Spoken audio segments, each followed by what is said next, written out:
vampires and all that because he knew the rules. Yeah. But he was still a little bit, kind of a, what do you say, like an airhead about it, kind of like, it's just, he knew it was fun and games. Yeah.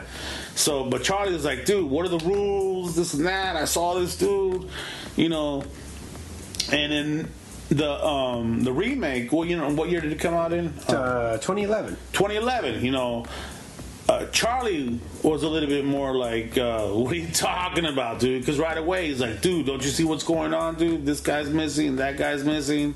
He's like, dude, your neighbor's a vampire. Mm-hmm. And then he clicks on to his video and he watches.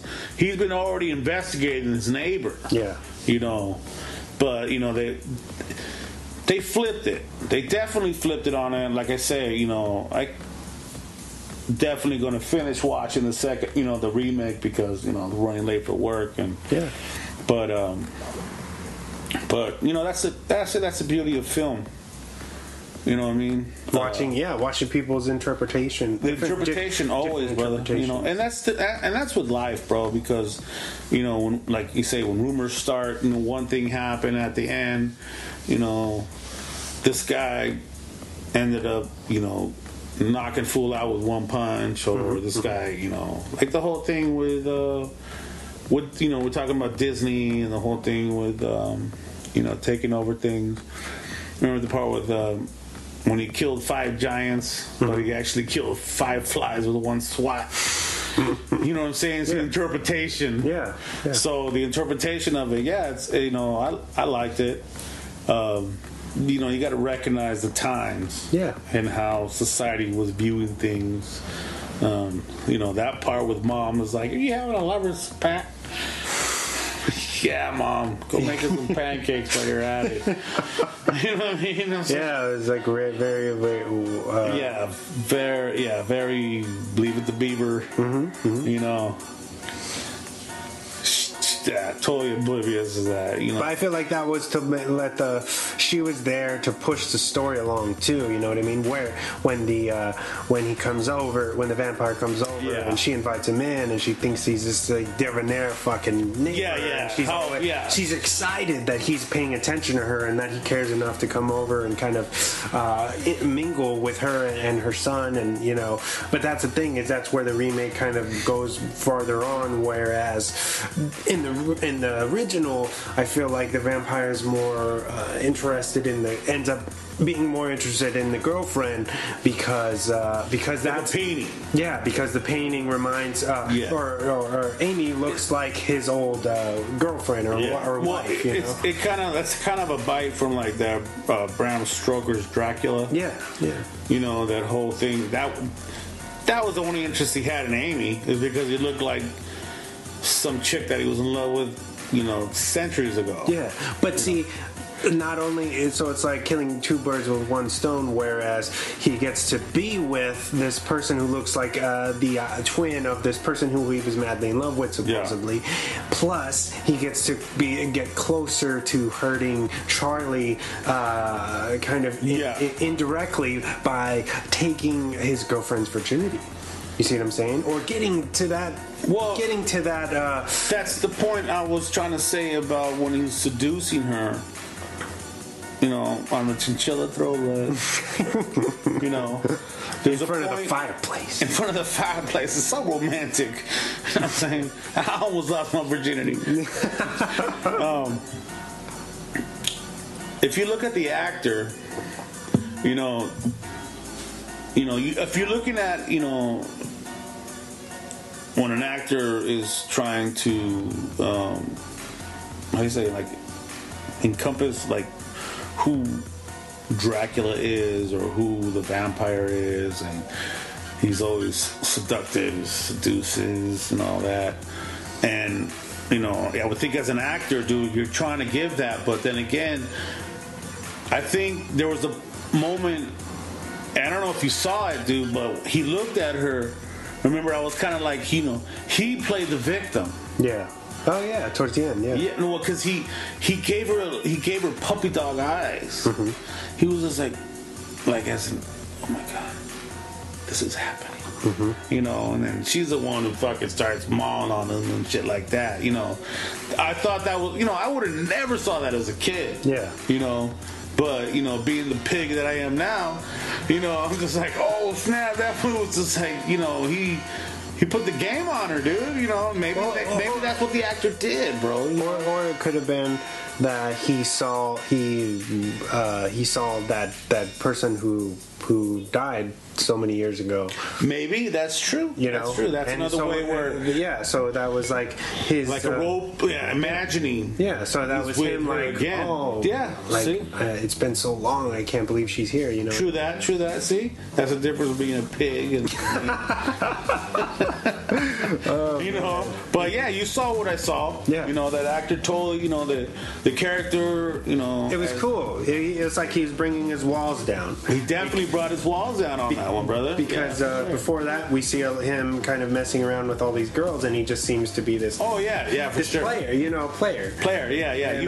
Everybody already has that about the, you know, the Lord of, you know, the Prince of Darkness and the seduction and, you know, seducing women and all like that, for sure. Yeah. And that's a funny thing. It's because I remember you saying when we were screening the movie earlier, you said, oh, he's looking at her like that's the first woman he's ever seen. Yeah. You know? And that's why I was like, well, maybe it's because he thinks he's looking at his wife. Right? Yeah. Well, we don't even know what the story is of her. Yeah. We've always, you know, through the... It's kind of glossed over as far It's very glossed over. You know, maybe that was in the director's cut. They never really thought, who cares about that, dude? Well, sometimes things digress the story, and you don't want to get off into these tangents because then you lose focus on the main thing. Yeah, I really would want to see where his ghoul came from. Who was this ghoul? Or the goon? His sidekick? His sidekick, his caretaker, you know, because like we talked about the Lost Boys and all that, and there's always like, they always have a caretaker. So, you know, his caretaker was that guy.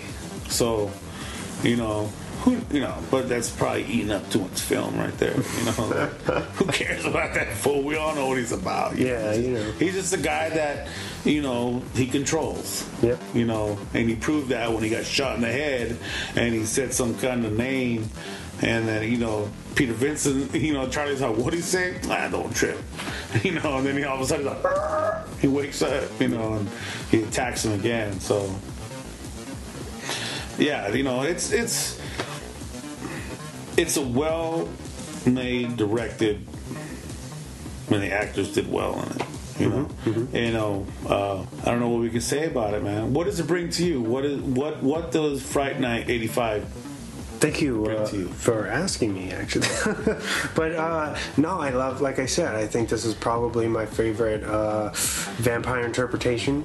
You know, it's so simplistic that it works. You know what I mean? Because it's like it's got all those elements of the coming of age film, and this guy that's kind of a goof that is thrown into this kind of surreal situation, and he kind of deals with it the best that he can. You know, he goes to his friend for advice, and they give him these kind of. It's almost like he hatches these Scooby-Doo plots that there's no way in fucking hell that they're really gonna work. Yeah. But what else is he gonna do? You know? And he turns to his buddy Peter Vincent, who is you know, in the grand scheme of things, is this kind of crook who has no idea about vampirism or anything at all. But and you tapped on something really good right there, bro, because like we were talking about, you know, not to bring up shit, we're talking about the Johnny Depp and what do you think about the Harry Potter and all that.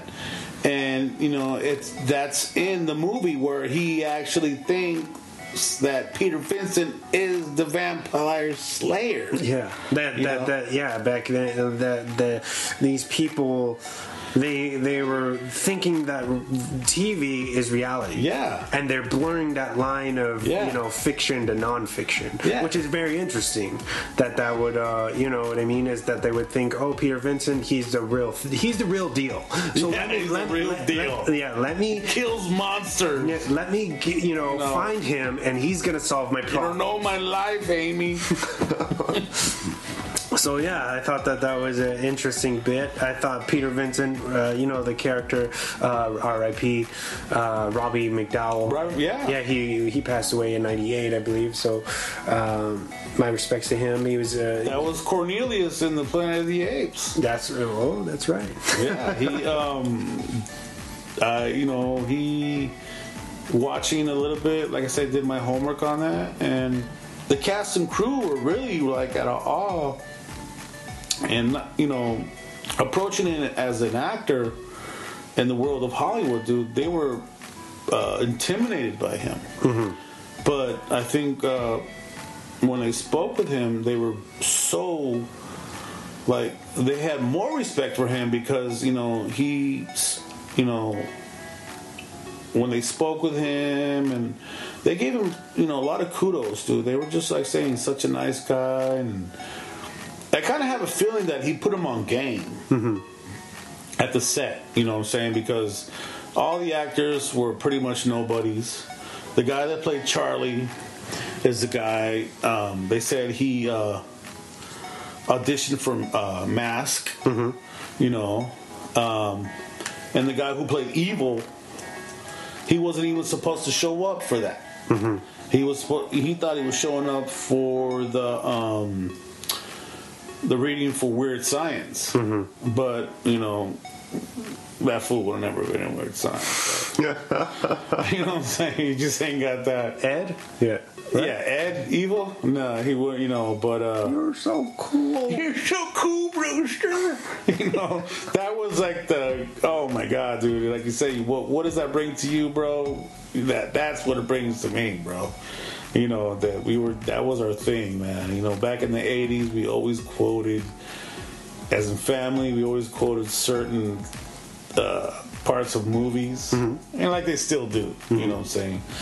You watch My Cousin Vinny, what do you mean the two Utes? What's a Ute? So, but watching my homework on it, dude, definitely, the guy that played, the vampire, he was given the script and he was like, what the hell is this? And he read it and he was like, oh, this is nice, dude. Same thing, Roddy McDowell. He read it and he was like, I'm down. And all the other actors, it was just who I think it was just great timing, great execution. They took something that could look very, very cheesy, and I feel like they made it. They just connected, you know what I mean? All these things came together to create this kind of perfection that years later people are still talking about, people are still obsessed with. We still have, it's getting special edition releases. It's got the vinyl soundtrack that came out, a few, I think, different variants of it on vinyl. For 85 or 2001? No, for 85, bro. Was that a Scarface one too? Because remember we were talking about, hey, did you hear that song? It sounded like a Scarface. Well, I mean, I'm sure it was pulling. No, I'm fucking with you. But and also, didn't this come before Scarface? So it'd be Scarface pulling. Scarface was like 82, bro. Really? Oh yeah. So you can totally tell. But no, man, you know what I'm saying? It's like you got to look at the year 85. Movies don't start until you talk about the premiere is the premiere date is nowhere near on when the movie was made and written. So you're looking at a guy that's his mindset in the 70s. So I think he was encompassing both. Yeah.